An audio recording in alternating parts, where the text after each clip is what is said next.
Well, let's get more on this now with William Abur. He's a Sudan affairs analyst and a lecturer in social work at the University of Melbourne.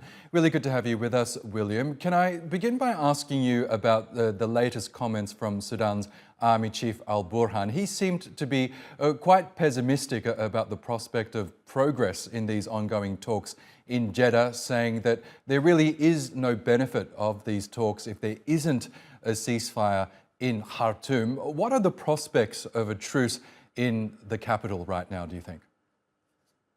The country is very worried at the moment. So the challenge that is facing the civilians is so heartbreaking at the moment, and therefore, remember, it is a military battle, it's a military fight, and those military are still preparing themselves to go back to war. And that caused a lot of problem with the civilians. So the country is unrest at the moment. So it is completely in chaos. It's causing a lot of problems with the civilians. Yes. Now, at the very least, a lot of people are hoping for some sort of a humanitarian ceasefire so that the much needed aid deliveries can finally flow through, not only in the capital, but also across the country. There's an estimated 5 million Sudanese who are in a desperate need of aid right now. Are you hopeful that perhaps there will be some sort of a pause in fighting to allow aid to flow in at least? It is something that the international community need to do more work. So I know that South Sudan is also calling for the ceasefire, and to allow the humanitarian to go to the country to help those who are in need of humanitarian assistance.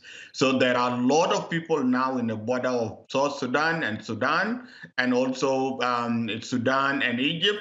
So those people are really in need of humanitarian assistance, and the only thing that can help them is a pressure from the international community, so that the ceasefire, these two military people that are fighting, they need to stop, and they need to allow the humanitarian group to be able to help to assist those who are in need.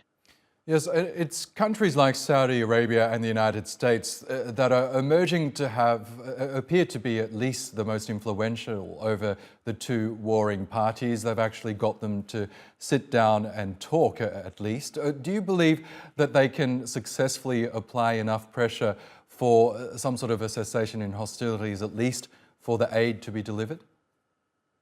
It may not be enough. I would encourage a lot of ports to come, even from African communities. So they need to put a lot of pressure on them. So with those two countries may not be enough. So there is a lot of work that need to be done. The pressure need to be mounted on them so that they can stop fighting, so that the humanitarian can enter and help those people that are in need of humanitarian assistance. Okay, William Abur, we'll have to leave it there, but thanks very much for joining us on TRT World. Thank you.